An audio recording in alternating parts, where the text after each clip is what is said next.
Is your day going okay today? Maybe it is. Just quietly passing through an ordinary day.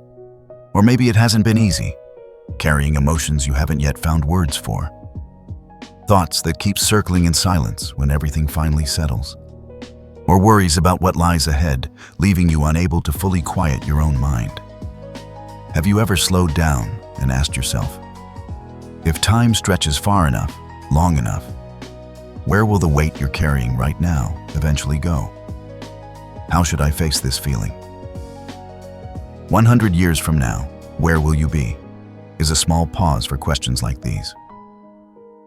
A place where each video stays with a single emotion, a single inner state, so we can gently and honestly see what is moving within us. 100 years from now, no one will remember that there were once people who lived among many others, yet carried a deep emptiness within themselves. No one will record the feeling of standing in the middle of loud conversations while the heart felt hollow.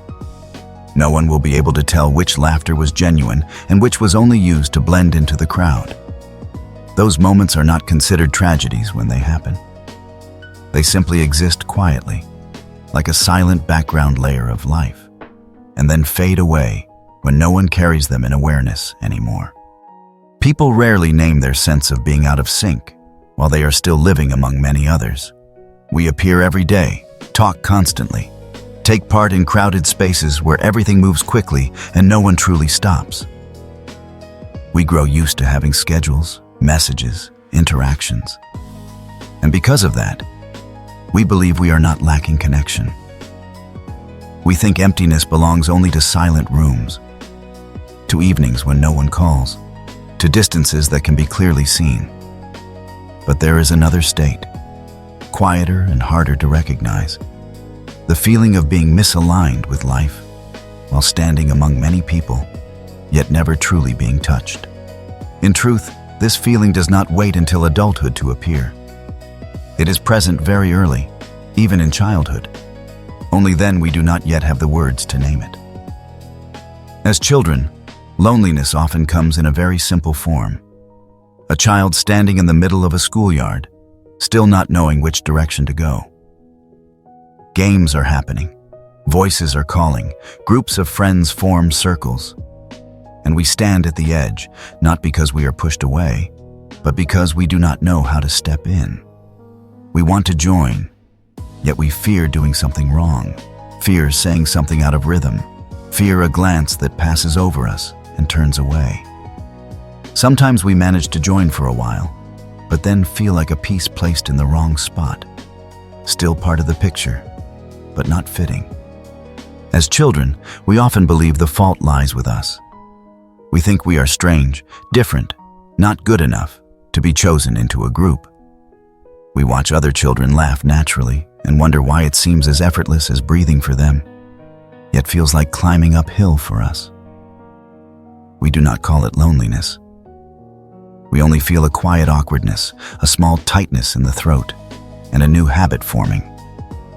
Watching instead of stepping in, and so, loneliness begins to turn into a survival skill.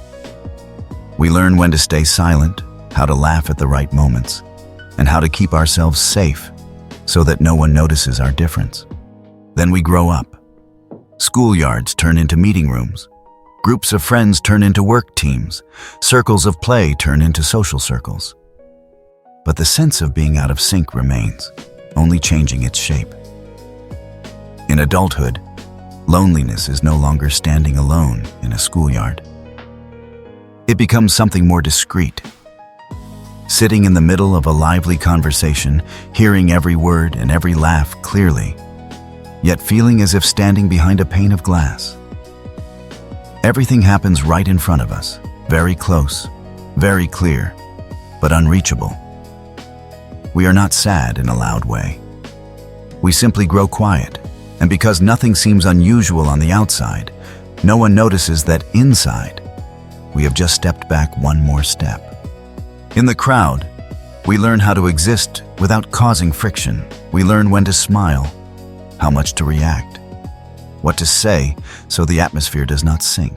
We know when to stay silent, when to nod, how to end a conversation so everything flows smoothly. These skills help us blend in, but they also slowly take away something very delicate: the feeling of being ourselves without adjustment. And what is most exhausting is that we do it almost automatically. We no longer remember when we started playing a role, only that the older we get, the less often we enter a space as our whole, unaltered selves. No one teaches us that constantly having to fit will drain our energy. We only realize it when we begin to feel tired after gatherings that seem perfectly normal. We leave crowded conversations feeling empty, not because of a lack of interaction, but because we have carried too many roles. The role of being easygoing, the role of being understanding, the role of not making things heavy. We were present as a version that could be accepted, but not as ourselves. And then we wonder, if one day we stopped trying to fit, would anyone truly want to stay?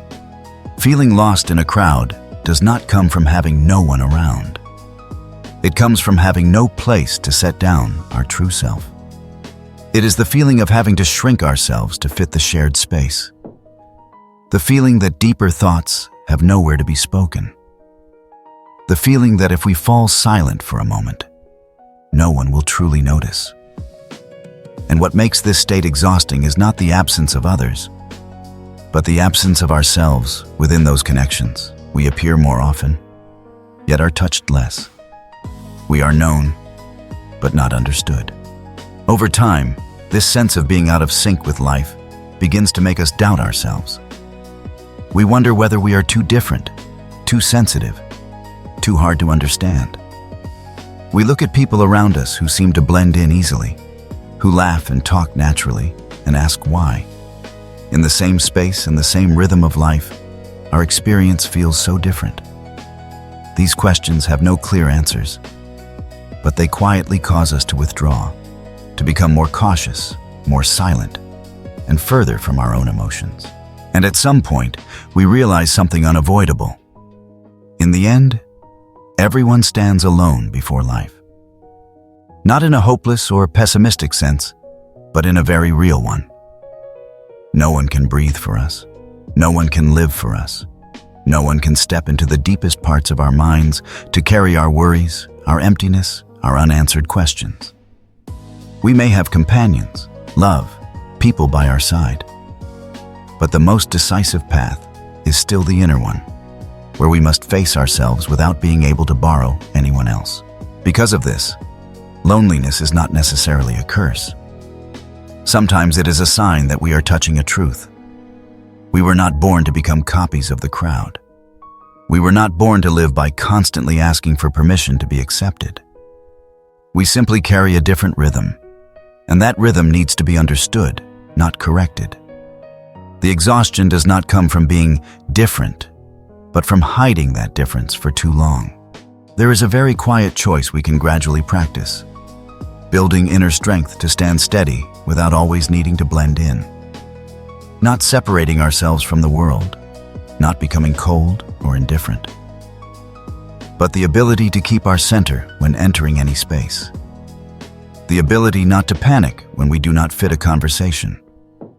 The ability not to lower our self-worth just because we are not like the majority. The ability to sit with our own silence without rushing to fill it with a role. Inner strength does not come from defeating someone else. It comes from no longer having to constantly chase recognition. It comes from understanding that our value does not depend on whether others see it or not. It comes from no longer treating difference as a flaw. Each person carries a different value system, a different way of feeling, a different depth. Some people live well in crowds. Some only truly live in connections that are few but deep. Some need many voices around them to feel safe. Others need silence to hear themselves. There is no single way that is right for everyone. There is only what fits the essence of each individual. And perhaps living among many people does not require us to always merge in. Sometimes, it only requires the courage to stay with ourselves, the patience to wait for a connection that is not rushed, the honesty to stop pretending we are fine when inside we are empty. Because in the end, what makes a life feel less lost is not the number of people around us, but whether we can truly be there, with someone and with ourselves, before everything becomes only a memory that no one carries anymore. A human life is a long journey of questions. Questions that sometimes we can only live beside, never fully answer. If this video made you touch a question you have been avoiding for a long time, or made you feel, even slightly, as if you were lifted out of the dust of ordinary days, then stay with 100 years from now. Where will you be? See this place as a small pause in the middle of life, where you can return whenever you feel suspended among feelings you cannot name. Subscribe if you want to walk with me through the next reflections, not to find final solutions, but to learn how to stand still inside what cannot be explained. And who knows, perhaps in that stillness, we will find ourselves again.